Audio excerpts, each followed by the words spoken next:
আসসালামু আলাইকুম রহমতুল্লাহি ওবরকাতু। সুপ্রিয় প্রবাদ সমীরের শ্রোতা বন্ধুরা, আশা করছি আল্লাহর অশেষ রহমতে আপনারা সবাই ভালো আছেন। আজকে আমরা জানব মহিলাদের নামাজ সম্পর্কে, অর্থাৎ মহিলারা কিভাবে নামাজ আদায় করবেন, মহিলাদের নামাজের আদায়ের নিয়ম সম্পর্কে। তাহলে চলুন আর দেরি না করে এ সকল নিয়মগুলো জানা যাক।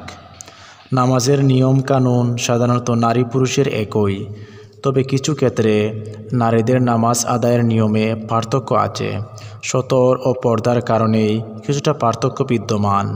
নিম্নে যে বিষয়গুলো পুরুষ অপেক্ষা নারীর জন্য আলাদা তা প্রদত্ত হল: 1. তাকবীরে তাহরিমায় হাত উঠানো। নারীর সমস্ত শরীর কাপড়, চাদর, ওড়না বা দুপাট্টা দ্বারা ঢাকা থাকে। কাপড় বা দুপাট্টার ভিতরে হাত রেখে তাদেরকে তাকবীরে তাহরিমার জন্য হাত উঠাতে হয়। কোনো অবস্থাতেই ওড়না বা দুপাট্টার বাইরে হাত বের করা উচিত নয়, তাই তাকবীরে তাহরিমার সময় 2 হাত কাঁধ বরাবর উঠাবেন। 2. হাত বাঁধা। তাকবীরে তাহরিমা শেষ মহিলারা হাত বাঁধবে বুকের উপর। তাকবীরে তাহরিমা শেষে মহিলারা হাত বাঁধবে বুকের উপর। বুকের নিচে বা নাভির উপর হাত বাঁধা উচিত নয়। তারা বুকের উপর বাম হাতের উপর ডান হাত রাখবে, অর্থাৎ বাম হাতের পিঠের উপর ডান হাতের তালু রাখবে। আঙ্গুল দ্বারা কবজি ধরা যাবে না। বাম হাতের পিঠের উপর ডান হাতের তালু রাখার সময় অঙ্গুলিসমূহ মিলে থাকবে। বুকের উপর হাত রাখার ফলে 2 হাতের কনুই নিচে ঝুলে থাকবে। আবারও বলছি, হাত বাঁধা। তাকবীরে তাহরিমা শেষে মহিলারা হাত বাঁধবে বুকের উপর। বুকের নিচে বা নাভির উপর হাত বাঁধা উচিত নয়।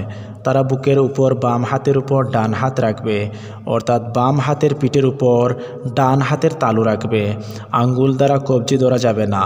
বাম হাতের পিঠের উপর ডান হাতের তালু রাখার সময় অঙ্গুলিসমূহ মিলে থাকবে। বুকের উপর হাত রাখার ফলে 2 হাতের কনুই নিচে ঝুলে থাকবে। 3. রুকু। মহিলাদের রুকুতে এ পরিমাণ ঝুঁকতে হবে যেন 2 হাত 2 হাঁটু পর্যন্ত পৌঁছে। হাঁটু আঙ্গুল দ্বারা না ধরে শুধুমাত্র মিলানো অঙ্গুলসমূহ হাঁটুর উপর থাকবে। 2 হাতের কনুই 2 পার্শ্বের সাথে মিলিত থাকবে। আবারও বলছি, রুকু।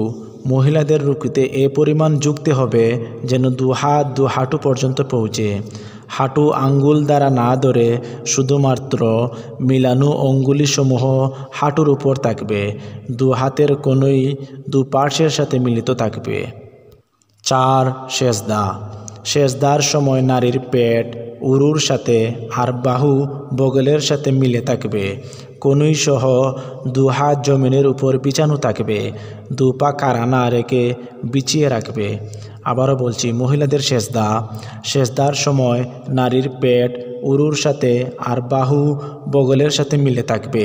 কনুই সহ 2 হাত জমিনের উপর বিছানো থাকবে। 2 পা কারা না রেখে বিছিয়ে রাখবে। 5. বসা বা শেষ বৈঠক। বসার সময় 2 পা ডান দিকে করে বাম পায়ের উপর এমনভাবে বসবে যেন ডান পায়ের রান বাম পায়ের রানের সহিত এবং মাংসপিণ্ড বাম পায়ের উপর আসে। আবারও বলছি, বসার সময় 2 পা ডান দিকে বাম পায়ের উপর এমনভাবে বসবে যেন ডান পায়ের রান বাম পায়ের রানের সহিত এবং মাংসপিণ্ড বাম পায়ের উপর আসে। 6. কেরাত পাঠ। মহিলারা নামাজে কেরাত চুপে চুপে পড়বে। উচ্চস্বরে পড়ার অনুমতি নেই। মহিলারা নামাজে কেরাত চুপে চুপে পড়বে। উচ্চস্বরে পড়ার অনুমতি নেই। সুপ্রিয় শ্রোতা বন্ধুরা, এই হচ্ছে মহিলাদের নামাজ, অর্থাৎ মহিলাদের নামাজ আদায়ের নিয়ম। আশা করছি আপনারা খুব সহজেই বুঝতে পেরেছেন এবং এর থেকে উপকৃত হতে পারবেন।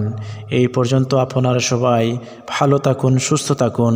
আসসালামু আলাইকুম ওয়া রাহমাতুল্লাহ।